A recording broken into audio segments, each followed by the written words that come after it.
Hola, ¿qué tal? Bienvenidos una vez más aquí a mi canal de entrevistas. Hoy tengo el inmenso placer de entrevistar a Alba Valle. Hola Alba, ¿qué tal? Hola Joaquín, muy bien, muchas gracias por hacerme un hueco en tu agenda. Bueno, gracias a ti porque sé que tienes una agenda muy apretada. Entonces, Alba es psicóloga y experta en mindfulness. Entonces, yo cuando vi su currículum y lo experta que era en el tema, creí muy interesante hacerle una entrevista porque, como vosotras y vosotros sabéis, eh, todas las personas que sufren dolor crónico, la gestión de las emociones que rodean este dolor son vitales para su mejoría. De hecho, como sabéis, el dolor tiene una connotación emocional muy importante y entonces creí de manera muy importante pues entrevistar a Alba porque ella nos dará unas pautas introductorias, porque esta será una entrevista, después ya os explicaremos más sobre el tema, unas pautas introductorias sobre el mindfulness y el dolor crónico. Sobre todo, me gustaría que os quedarais pues, con esta herramienta para poder ayudaros a mejorar vuestro dolor crónico. ¿Ok? Entonces, Alba, si te parece, empezamos un poco por tu historia, es decir, ¿cómo, cómo te interesas por el mindfulness y cuál es tu recorrido en este tema? Claro, vamos primero al cotilleo. Exacto. Bueno, os cuento un poco entonces sobre mí brevemente para poder contextualizar un poco, ¿no? Bueno, y para hacerlo breve, diré que a nivel personal he tenido la suerte de tener un trastorno de alimentación con 14 años. La suerte, ¿por qué? Porque de las crisis la gente aprende generalmente. Bueno, las crisis nos dan la oportunidad de aprender cosas muy importantes. Y con 14 años, pues empezó a aparecer una voz negativa que, bueno, pues me dejaba a perder siempre, ¿no? Era como que nunca era suficiente para esa voz interna. Entonces empecé a hacer cosas para que esa voz tratara de irse, para que esa voz empezara a ser un poco más amigable, y así es como se va desarrollando luego un problema psicológico. Me di cuenta como poco a poco cada vez el enemigo iba creciendo en casa, y me acuerdo que un día estaba yo ahí en la cama, como solemos estar sumidos en nuestros pensamientos, esto, mirando al fondo sin mirar nada, y de repente tuve un aha moment enorme de mi vida, ya sabes, esos momentos de wow. Y dije, ¿cómo me estoy poniendo? O sea, qué maltrato tan innecesario. Y pensé que para bien o para mal iba a estar con esa cabeza 24 horas al día hasta que todo se terminara, y que el resto de relaciones en tu vida relativamente las puedes elegir, pero que tú vas a estar contigo 24 horas hasta el fin de los tiempos es la mayor verdad que pueda decir hoy. Entonces me comprometí muy fuerte conmigo misma en cultivar esa relación de la misma forma que cultivaría una relación de pareja que de verdad me importara, pero en la que estuviéramos pasando una mala etapa. Y me hice ese compromiso conmigo misma. Claro está que hacer el compromiso y decirlo no te da el resultado, ¿no? Pero entonces empecé a cultivar en eso todos los días muy conscientemente, y todo fue cambiando. Y luego, aparte, bueno, yo soy una mente muy inquieta que necesita entenderlo todo y me encanta ayudar a la gente. O sea, de verdad, mi pasión es ayudar a la gente a que tome las riendas de su vida y sean cada uno quien es. Simplemente, no hay que ser de otra forma. Sé quién eres, pero tengo una vida significativa en coherencia contigo. O sea, para mí es como ayudar a florecer, a hacer bonito un jardín, ¿no? Entonces, pero con algo mucho más significativo. Por eso estudié psicología, siempre lo tuve claro. Y luego ya en el máster de psicología clínica, pues estudié el mindfulness con la versión terapéutica. O sea, no simplemente no es un ejercicio de relajación, son herramientas psicológicas muy potentes. Y me di cuenta que de alguna forma eso fue, o sea, estaban poniéndome en teoría y con una explicación lo que a mí de verdad me ayudó a salir del trastorno de alimentación. Yo fui a terapia y me ayudaron, no lo llamaron mindfulness, pero eran herramientas de conciencia. de trabajar con tu voz, con tus emociones, la aceptación emocional. Y entonces me di cuenta, fue como todo hizo clic y a partir de ahí empecé a sumergirme en los mundos del mindfulness todo lo que pude. He ido a conocer a Jon Kabat-Zinn, que es el padre del mindfulness y es una de las personas más espectaculares que, bueno, nunca voy a poder olvidar. Estás con él enfrente y ya cómo habla, cómo transmite todo, es increíble. Y sus libros también totalmente recomendables. Me formé con Russ Harris, que es un psicólogo también, experto en terapia de aceptación y compromiso, que es mi especialidad en psicología, y trabaja el mindfulness, pero como una herramienta de conexión con tu vida y de autoconocimiento. Y ahí eso ya es el kit de la cuestión, ¿no? Cómo puedes empezar a conocerte para tomar decisiones que sean más coherentes con lo que para ti es importante. Y bueno, pues a lo largo de 7 años he estado formándome siempre porque ya te digo, es mi pasión casi, es mi hobby, me ayuda también a mí misma a conocerme y en el gabinete en el que llevo trabajando 5 años, pues ya he ayudado a más de 800 personas con estos métodos y esto para mí es casi que adictivo porque aunque pueda parecer como, no sé, algún escéptico habrá con la ceja levantada, ¿no? Pero es que yo lo digo, está basado en mi experiencia, lo he estudiado, la ciencia lo avala y sobre todo, pues toda la gente con la que trabajo todos los días. Y si no funcionara, yo no podría estar tan feliz ayudando a la gente con este enfoque, pero es muy bonito y espero que hoy podamos dar unas pinceladas también para entender un poco más de esto, que no es respirar y estar en el momento presente y ya está. Tiene mucha chicha y en realidad nos está hablando de cómo funciona la mente. Qué bueno, Alba, qué bueno. Muy interesante porque, claro, aquí hay un tema y es que tú lo has bebido, ¿no? En el sentido que has utilizado el mindfulness para tratar un trastorno, ¿no? Entonces creo que esto da mucho más poder. Es decir, que creo que puedes entender mucho mejor a las personas que te vienen cada paso, ¿no? Para ir ayudando a esta persona en su mejoría. Está súper bien. Muy bien, has hablado del mindfulness y ahora me gustaría si pudieras dar unas pinceladas un poco más específicas sobre qué es el mindfulness, ¿no? Has comentado que no solo es respirar y estar en el momento presente, sino que hay más. ¿Qué sería este más? Mira, pues en realidad no es del todo fácil de explicar y de hecho se dice que explicar qué es el mindfulness es como explicar a qué sabe una naranja. Mm.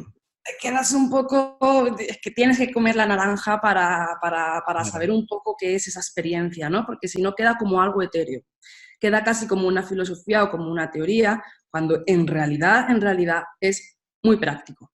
Pero bueno, por poner la definición oficial que dicen todos los maestros del mindfulness, es que es prestar atención a lo que está ocurriendo aquí y ahora, tanto a nivel externo como interno, qué estoy pensando, qué estoy sintiendo, dónde estoy, o sea, a lo que es. Estar en contacto con lo que es, con una actitud de apertura, de no estar juzgando si tiene que ser así, si no tiene que ser así, si por qué, con una actitud de apertura y de conciencia en ti mismo, o sea, de por qué estoy aquí, si estoy hablando con una amiga, pues prestarle atención a lo que está diciendo, lo que se suele decir en la sabiduría popular, donde estés, que estés. No te pongas a estudiar y estés pensando en que te quieres salir de fiesta y no te vayas de fiesta y estés pensando en que tienes que estudiar porque entonces solo vas a vivir amargado. Pero, ¿y por qué ocurre eso? Porque no estamos en lo que estamos en la cabeza. Y la realidad es que vivimos más en nuestra cabeza que en la vida. Entonces, esa es la definición oficial, pero pues no se entiende del todo bien en realidad de qué estamos hablando. Entonces, para explicarlo un poco mejor, digamos que hay 2 tipos de cosas que pueden ser el mindfulness. Por un lado tendremos la técnica, los ejercicios de mindfulness, las famosas meditaciones guiadas que uno pone en YouTube, pero de repente en vez de mindfulness te están poniendo una relajación. El mindfulness ayuda a relajarte, pero no es un ejercicio de relajación. Yo uso el mindfulness en las situaciones en las que tengo miedo. y no es para relajarme. Es para poder volver a ser yo misma, aún con miedo. O sea, en realidad, el mindfulness es un entrenamiento del autoliderazgo. Es que pase lo que pase, tus emociones o tus pensamientos, tú no pierdas el poder de tu vida, de lo que tú quieres hacer.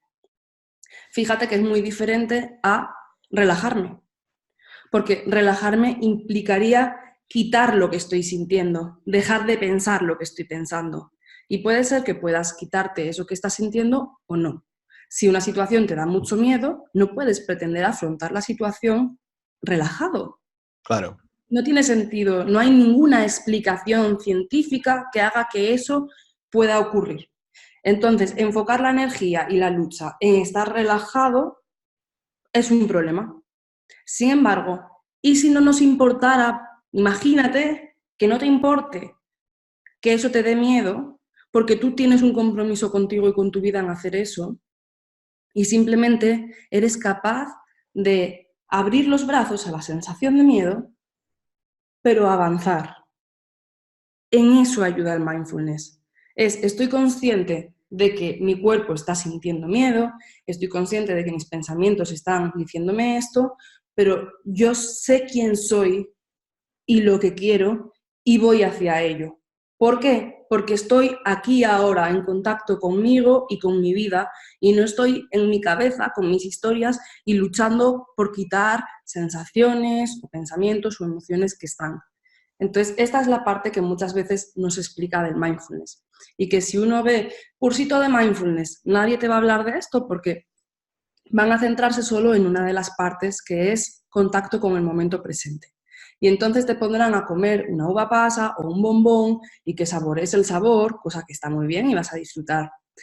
Eso es mindfulness. Sí, eso es una parte del mindfulness. El contacto con las cosas que están ocurriendo, lo cual hace que disfrutamos más. Si tú te comes un helado y estás saboreando la textura en la boca, de repente se te ponen los pelos de punta y dices, qué frío, y empiezas a tener una experiencia diferente que si estás comiendo el helado en una reunión de trabajo hablando de facturas. Entonces, esa es la versión del mindfulness más diaria, más sencilla, pero la que de verdad a mí me ha cambiado la vida y es la que cambia la vida en el gabinete y a la gente que ayudo que de verdad tiene problemas. Los problemas que tenemos es porque aparece algún obstáculo grande en nuestra vida, un dolor, un divorcio, el miedo, la ansiedad. Entonces ahí no basta con comer un helado y prestar atención al sabor. Es más bien tomar conciencia de ti y de que ahí está la ansiedad o el dolor o el miedo, pero ¿quién eres tú? ¿No es? El mindfulness habla de volver a reconectar con nosotros mismos, con nuestra esencia. Lo demás es pasajero. Pensamientos, emociones, sensaciones, son como los sonidos, son cosas que están en constante cambio, es una montaña rusa, pero siempre estás tú ahí detrás.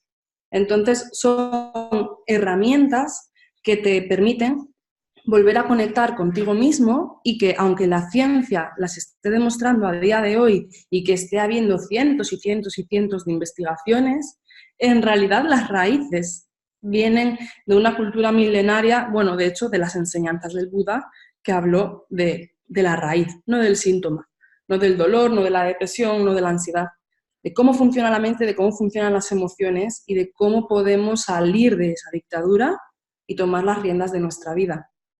Y luego, pues, como estilo de vida, porque al final es un cambio de visión, como estilo de vida sí es tratar de estar más aquí ahora y de pasar el mínimo tiempo posible perdido en los pensamientos sobre el pasado y sobre el futuro, lo cual te va a permitir disfrutar más.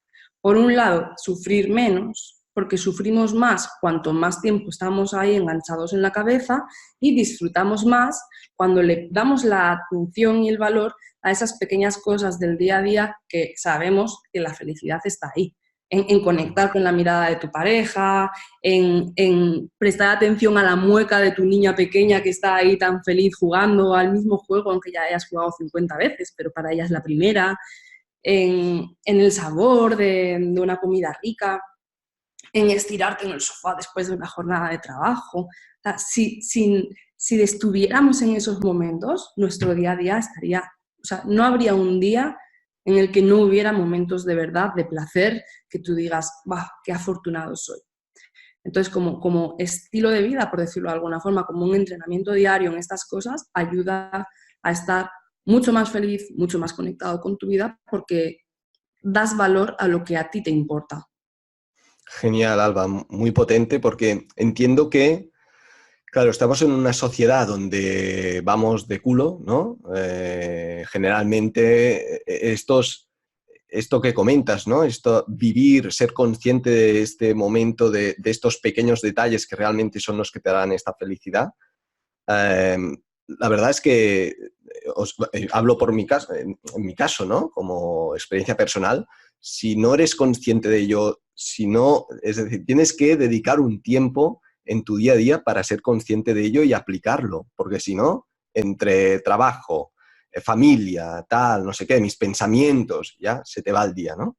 Súper, súper interesante. Entonces, siguiendo esta línea, ¿qué tres beneficios desde tu punto de vista puede aportar el mindfulness a nuestra sociedad? Uf, mucho. Al decir sociedad pensé a nivel social y a nivel social traería muchos. O sea, Vale, la gente de por sí, imagínate una ciudad en la que la gente es consciente y sabe gestionar sus emociones. Sería una pasada. claro. Conducirías tranquilamente sin... Es que al volante no salen todos los demonios con frecuencia, qué mal carácter sale en el volante. De repente alguien se te cruza por la rotonda y ya empiezas ahí a engancharte y ya se te torció el día. Y lo mismo ibas a tomar un café con algún amigo y ya llegas quejándote, ¿ves? Y al final dices, y ya no has disfrutado del café. ¿Y por qué ha pasado todo eso? Porque de repente pasó algo que está fuera de tu alcance, como que alguien se cruce en la rotonda, empiezan a surgirte pensamientos al respecto de que esa persona no está haciendo lo que tiene que hacer, empiezas a frustrarte, te enganchas ahí y ese es el problema, ¿no? Como ya ahí no estamos viviendo en el presente, estás en tu película de por qué ese se cruzó en la rotonda y empiezas a estar viviendo en esa película y llegas al café y sigues en esa película y la escupes porque como no la quieres tener dentro le sueltas la patata caliente a la persona con la que estás tomando el café y ese es el problema, cómo vamos salpicando las otras áreas de la vida. Entonces, en este ejemplo que me ha surgido así espontáneamente, ¿qué beneficio tendría ser capaz de poder soltar lo que no te está aportando nada en el momento en el que te das cuenta? Bueno, pues a esta misma persona, cuando se le cruce el conductor en la rotonda y casi tengan un choque, se asustará, le vendrán pensamientos maldiciendo, lo deja ahí porque sigue aquí y ahora y sigue conduciendo. Y de repente suena una canción guay en la radio y se pone a cantar esa canción y su cuerpo ya va cambiando. Poco a poco va cambiando, sin que trate de hacer nada.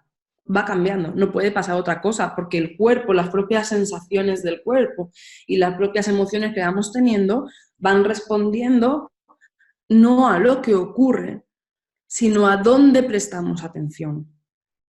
La experiencia que tenemos depende de dónde está nuestra mente, no de lo que ocurre. Por eso una persona con depresión puede tener una vida maravillosa por fuera, pero está deprimida y cada vez se deprime más. Y encima con culpa, porque es consciente de todas las cosas buenas que tiene, racionalmente, pero no le llegan. No nos llegan las cosas buenas porque estamos en nuestra película de dolor.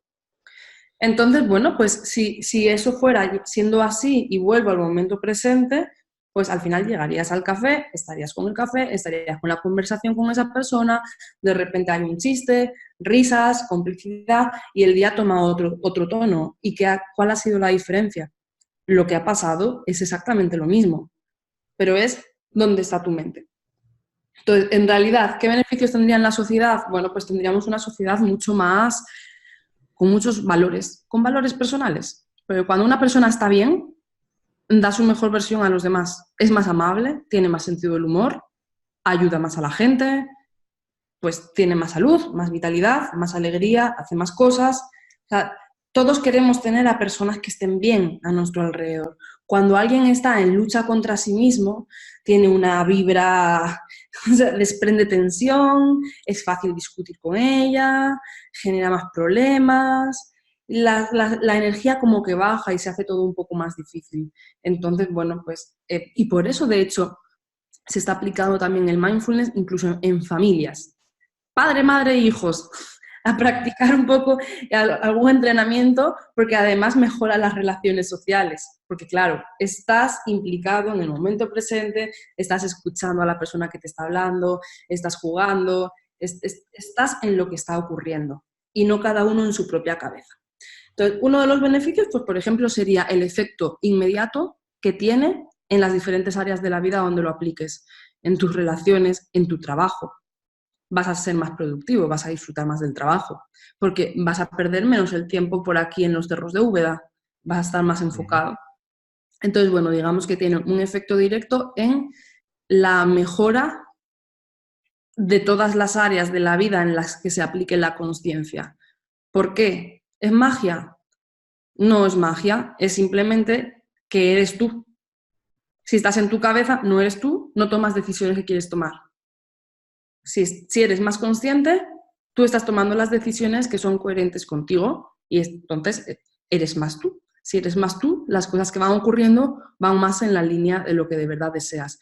Y luego otros dos beneficios que se deducen de lo que conté en la respuesta anterior es inmediatamente cuando uno es capaz de soltar las películas de su mente, y con esto no estoy haciendo mofa, que conste, poner un poco de humor es más útil para no engancharnos, ¿vale? Entonces, las películas de, pues nada vale nada, o el dolor, o porque a mí, o todo es muy difícil. Bueno, pues identificar un poco esas películas y ser capaz de poder soltar eso y volver a ti poniendo un poco de paz, inmediatamente te quita la mayor fuente de sufrimiento que tenemos. Porque por un lado tenemos un dolor, ya sea físico o emocional, o frustración porque la vida nos esté dando algún palo en algún área de nuestra vida, porque la vida da palos. Entonces, eso siempre va a doler. Pero eso se llama dolor primario. Si a raíz de ahí empezamos a analizar, a pensar, a juzgar, a sentirnos víctimas y a crear toda la película, cuanto más estamos pensando en eso, más dolor nos estamos generando y además no estamos en nuestra vida porque estamos en la cabeza. Entonces ese es el dolor secundario y es el dolor más largo, que más te va minuscabando la autoestima, la confianza, el humor. Te va minando como persona porque te está quitando las riendas de tu vida. Entonces, y el dolor primario no se puede evitar, forma parte de la vida, pero el dolor secundario es totalmente evitable. Y para evitarlo, ahí es donde entra el mindfulness bien practicado. No es un ejercicio de respiración para relajarse y ya está. Es más un ejercicio de tomar conciencia y reenfoque. Entonces nos quitaríamos toda la fuente del sufrimiento secundario. Y tercer beneficio que nos trae sería que al quitarnos todo ese dolor secundario, ¿qué hacemos después al volver a nuestra vida? Pues como digo, como es un trabajo de autoconocimiento, te enfocas en lo que para ti es importante. Te enfocas en lo que estás haciendo, te enfocas en escuchar a la persona con la que estás hablando, en disfrutar del paseo que estás haciendo, en la música mientras estás haciendo deporte, en lo que tú quieras en tu vida. ¿Qué efecto tiene eso? ¿Qué efecto tiene estar en las cosas que estás haciendo en tu día a día e implicarte con ellas? Disfrutas más. Disfrutas más, te sientes más realizado, sientes que pues, por la noche ha pasado un día en el que has hecho cosas, porque has estado implicado en ellas. Y el mayor dolor que tenemos es pensar que van pasando los días, van pasando los años y nuestra vida son como simplemente estamos quitando de un calendario hojas en blanco, tirándolas a la basura y cuando van pasando los años, claro, entonces aparecen las crisis existenciales. ¿Pero por qué? Porque no le vemos un sentido. Claro. Y no estamos implicándonos en lo que importa y cuando te implicas disfrutas más y no tienes conflicto con que pasen los días ni las semanas. Claro, genial, genial, muy bien, Alba. Como sabes, hay muchas personas que verán esta entrevista que están diagnosticadas de alguna enfermedad con dolor crónico, por ejemplo, fibromialgia, o sencillamente que tienen dolor crónico, ¿no? Entonces, para ayudarles aún más, con ya todo lo que has dicho que seguro que las ayudará, es súper interesante, ¿qué puede aportar el mindfulness a estas personas que tienen dolor crónico o que están diagnosticados, por ejemplo, de fibromialgia? Ujú. Mira, en el caso del dolor crónico hay una alteración del funcionamiento del sistema nervioso. Entonces, el dolor activa el sistema nervioso simpático, que es como la alarma. Entonces, se está en tensión porque hay un dolor y se vive como un peligro. Entonces, el cuerpo está viviendo en modo de peligro constante, de la misma forma que en mi casa, si hay una alarma, pues la alarma es para detectar a los ladrones que puedan entrar. Pero de repente, si la alarma no está bien calibrada, puede estar saltando ante cada movimiento que pase por delante de la puerta. Y de repente pasa el gato del vecino y salta la alarma. Y entonces está ese sonido como si hubiera una alerta constante, aunque no la haya. Eso es lo que ocurre en el sistema nervioso cuando hay dolor crónico, al igual que cuando hay un problema de ansiedad generalizada. La gente que no tiene un ataque de ansiedad puntual en un concierto porque haya mucha gente, sino que es como un estado constante. Entonces, se vive como si hubiera un peligro acechando que no hay. Y entonces esto desequilibra el sistema nervioso. El sistema nervioso tiene dos ramas, la simpática y la parasimpática. Entonces, el dolor, la ansiedad, el miedo, la incertidumbre y la preocupación constante activan la del peligro. Entonces estaríamos activando la alarma antirrobo, aunque no haya ningún robo. Con esto se empieza a generar un desajuste enorme en el cuerpo porque no hay un equilibrio. El sistema nervioso necesita activar la simpática y luego la parasimpática y así vamos regulándonos y entonces todas las funciones del cuerpo funcionan bien. La parasimpática pues es cuando todo vuelve a su punto de equilibrio, se descansa, por poner un ejemplo, pues activamos el sistema nervioso parasimpático cuando estamos durmiendo, pero también cuando estás tomando el sol, la mar de a gusto ahí, espatarrado, sin hacer nada específicamente. Entonces, cuando la alarma está sobreactivada, empezamos a generar un desajuste muy grande. El mindfulness trabaja activando el parasimpático y desactivando el simpático. Entonces, cuanto más practicamos esto, estamos ayudando al sistema nervioso a...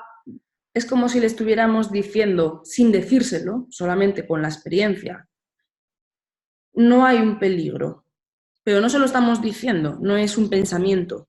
Es que simplemente si activamos el parasimpático y soltamos la rumiación, al soltar la rumiación no seguimos sobreactivando el simpático. Al respirar, al tratar de estar en el momento presente, se va activando el parasimpático. Entonces los ejercicios de mindfulness equilibran el sistema nervioso y cuando se equilibra el sistema nervioso, otras funciones del cuerpo se empiezan a regular, incluido el dolor, porque el dolor se activa más cuanto más activado está el sistema nervioso simpático, entonces se vive con una situación de tensión constante. Si tú aprendes a regular el sistema nervioso, cambia también. Cambia, lo primero es tu forma de relacionarte con el dolor, el impacto que el dolor va a tener en tu vida y por otro lado, las propias sensaciones en tu cuerpo. Cambiará también la sensación de miedo, la sensación de malestar con tu vida, la sensación de confusión en la cabeza, porque al final esa es otra de las funciones del cuerpo. La mente está más clara, es más fácil tomar decisiones. Es como que, por eso la gente dice, es como si volviera a ser yo. Pero porque así no puedes ser tú porque tu cuerpo está totalmente desequilibrado. Entonces nos ayuda a equilibrarlo. Y por otro lado, eso es, digamos, con una parte fisiológica, cómo te va a ayudar en términos además científicos con el cuerpo. Más a un nivel psicológico, cómo ayuda a la gente que tiene dolor crónico.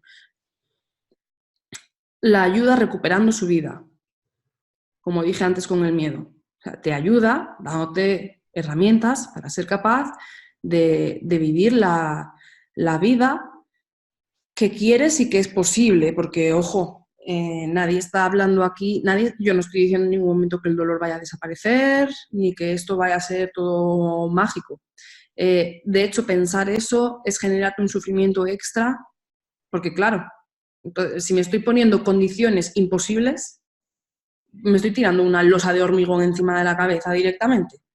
Entonces, no, esto es, ¿cuáles son las condiciones de mi vida aquí y ahora? Estas son las cartas que tengo en la mano. Lo que tengo que hacer es comprometerme con cuál es la mejor jugada que tengo con las cartas que están presentes en mi mano, que sean coherentes con mis valores, que es lo mejor que puedo hacer hoy, y comprometerme con ello. Entonces, al comprometerte con ello y avanzar en esa línea, empiezas a conquistar de nuevo tu vida, con dolor, sin dolor, a veces con, a veces sin, depende. Por cierto, yo también tengo dolor. Desde los 10 años tengo cólicos, no tengo intolerancia al gluten, no tengo... pero mi cuerpo reacciona así. A mi madre le pasa esto 10 veces más, pues vendrá en parte también algo de genética y X cosas más. Y yo he ido aprendiendo pues a poder manejarme con el dolor de la mejor forma posible, incluso a tomar el dolor como un recordatorio de darme cariño y de estar conmigo misma, de poder permitírmelo y de darme esos momentos para tratarme bien y sobre todo no poner mi vida en suspenso por algo que está fuera de mi control, que es que aparezca hoy el dolor o no. Claro. Entonces, digamos que esas son los dos principales pilares sobre los que podría ayudar el mindfulness en alguien que tenga dolor. Muy bien, genial, genial, Alba. Muy bien, y ahora, si han escuchado todo esto que has comentado, quizá seguramente se estarán preguntando, vale, ¿y qué pequeños pasos podemos hacer para incorporar el mindfulness en nuestro día a día? 3 pasitos, así como pautas, que como hemos dicho al inicio, es una introducción, ahora os contaremos un poco más, pero para ya empezar a degustar un poco el tema de mindfulness. Mira, pues tres pasitos podrían ser, por un lado, empezar a identificar la película mental sobre el dolor y empezar a diferenciarte de ella. Tú no eres el dolor. El dolor es una sensación que está presente en el cuerpo. Ese dolor genera pensamientos al respecto y esos pensamientos son los que nos generan el sufrimiento secundario. Entonces, es muy interesante empezar a identificar, por ejemplo, pues cuando mi cabeza está ya en modo juicio, lucha y en círculo, ¿vale? Porque pensar no es malo si sirviera para algo, pero tú sabes cuando estás ya enredado en los pensamientos que no te están llevando a ningún lado. Entonces, en vez de seguir ahí discutiendo contra ellos, pues ponerles como un título. O sea, ¿cuál es la película? Si esto fuera una película de Hollywood, ¿cómo sería la portada y cuál sería el título? Y tratar de identificarlo. O sea, diseña esa portada y ponle el título. Y cada vez que veas que en tu cabeza está ahí ya enganchada en todos esos pensamientos que te están alejando de ser la persona que quieres ser y de tener la vida que quieres tener, visualiza esa portada, el título e incluso pues puedes decirte, vale, ya está aquí la portada de, yo qué sé, la tragedia máxima. Por ejemplo, ahí con la tipografía del título y todo. Cuanto más puedas poner el foco en esos detalles, más fácil es que te desenganches. Claro, cuando más específico seas, ¿no? Claro, porque esos detalles están haciendo que tu cerebro esté funcionando de otra forma. Como Claro. para poder observar eso, yo ya no estoy dentro del dolor, sino que lo estoy viendo. Entonces, por un lado, el empezar a identificar un poco esa película y nombrarla. Y puedes decir, vale, pues estoy aquí y la tragedia máxima de banda sonora hoy, en este momento. Segundo truco podría ser que cuando ocurra eso, hagas pues 3 respiraciones profundas, alargando la exhalación. O sea, por ejemplo, es respirar contando 1, 2, 3 y exhalas contando 1, 2, 3, 4, 5. ¿Por qué? Cuando tenemos dolor y estamos enganchados en la tragedia máxima, FM, se está sobreactivando el sistema nervioso simpático. Y cuando está el sistema nervioso simpático muy activado, la respiración es como muy corta. No llega el aire al cuerpo. Es como cuando tenemos miedo, respiramos poco, porque tiene que ser como muy rápido para echar a correr y huir del peligro. Pero a la vez, esa respiración activa más el sistema nervioso simpático, entonces está activando más el sistema de dolor. Si hacemos una exhalación larga, como cuando dormimos, ¿no? Cuando uno duerme en los dibujos animados, ¿qué pasa con la barriga de los dibujos? Mm. Cómo se estira para arriba y para abajo. Porque cuando dormimos estamos en puro sistema nervioso parasimpático y la respiración es profunda. Entonces, cuando notamos que nuestro sistema nervioso simpático está muy activado, podemos respirar alargando la exhalación y con eso estamos activando poco a poco el sistema nervioso parasimpático. Si haces estas dos cosas, ya notas que esa película ya está un poco ahí, no está aquí, está ahí, y con la exhalación en 3 respiraciones más largas, el cuerpo empieza a estar un poco más en su punto, por lo tanto, tu mente va a tener más claridad. Y el tercer punto, pues, podría ser, a ver, porque hay 2 que me gustaría decir, pero no lo voy a dar todo hoy. Diría que, mira, me voy a ir por uno un poco más. Que pongas una mano sobre la sensación de dolor o sobre lo que te esté generando esos pensamientos, porque aunque hayas hecho esto, pues no te gusta tener la tragedia máxima FM de fondo, aunque te hayas desenganchado, y aprovechar eso para tratarte bien. O sea, que pongas esa mano encima de ese dolor y mientras estés haciendo estas 3 respiraciones, puedas incluso acariciar. O sea, que trates de observar con cariño, con atención, como si fuera el dolor de un bebé que tienes en el pecho, por dónde se está extendiendo mi dolor. O sea, qué zona ocupa y acariciarlo. O sea, tratar de, mientras estás exhalando suave, poder tocarte, acariciarte y sentir que estás ahí contigo tratándote bien. Es como si tienes a un bebé que está llorando, no le sueltes un rollo de pensamiento positivo que el bebé no te va a entender y no va a dejar de llorar porque tú le digas que la vida es muy bonita y que no tiene razones para llorar. Ponlo contigo, estate en tu centro tú, porque si los padres empiezan a estar fuera de sí mismos, el bebé nota esa energía y no se va a calmar. Entonces, ponlo contigo, respira tú profundamente y el bebé va a ir acompasando su estado a tu respiración. Entonces, vamos a hacer eso con el dolor. Ponemos la mano y como estás respirando, alargando la exhalación, vas equilibrando ese dolor mientras te estás transmitiendo de alguna forma que estás en casa, que está todo bien, que no pasa nada. Esto va ayudándonos poco a poco a aflojar, que es la parte de aceptación. Y nos quedamos con el dolor primario y evitamos todo el dolor secundario.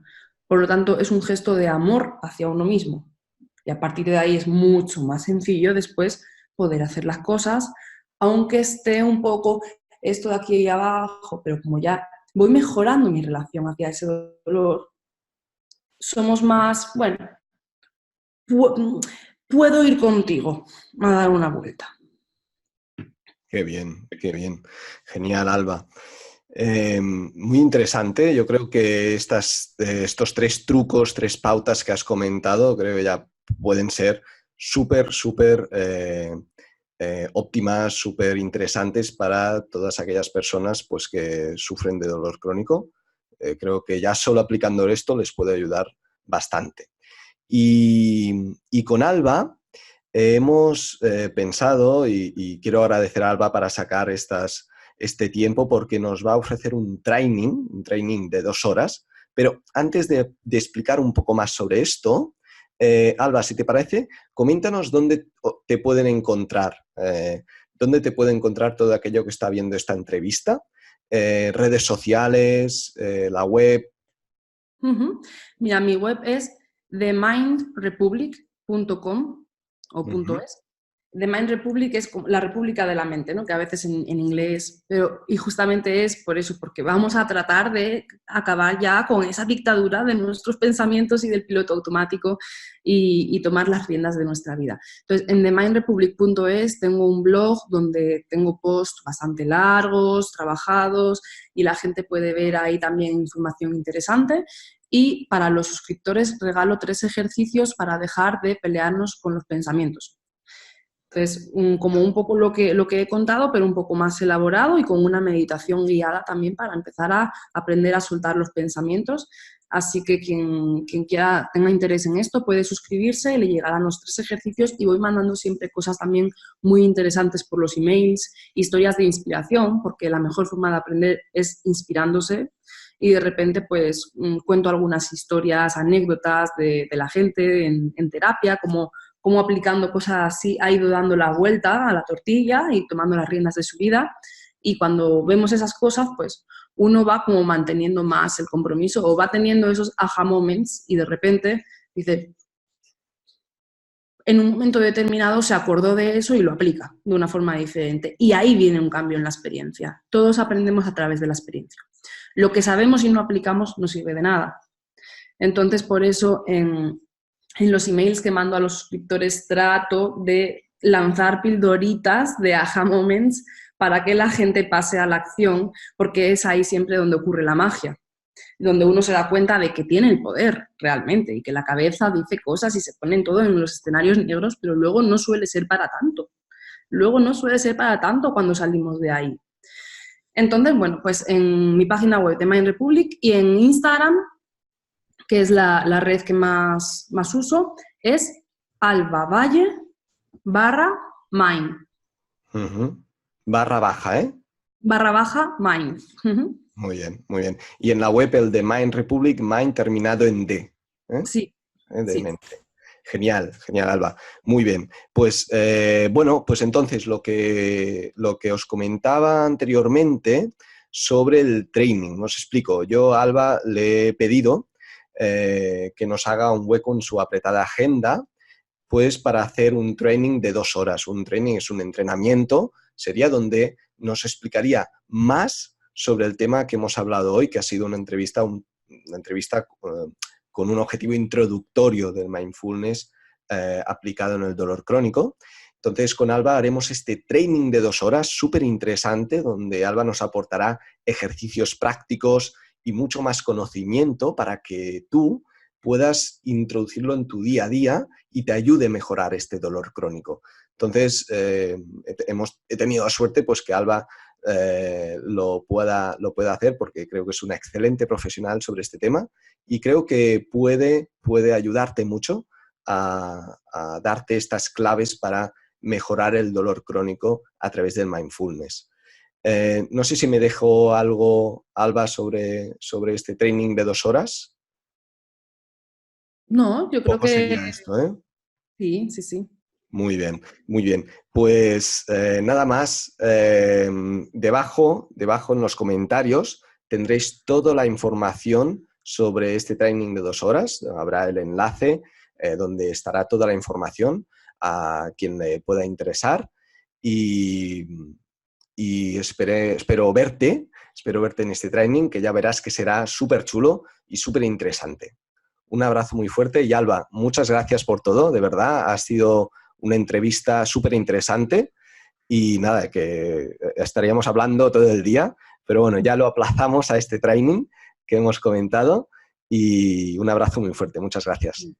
Un beso y muchas gracias también a todos y espero a los que vayáis viendo la entrevista, que de verdad puede parecer muy, muy sencillo lo que he dicho, muy sencillo o muy simple.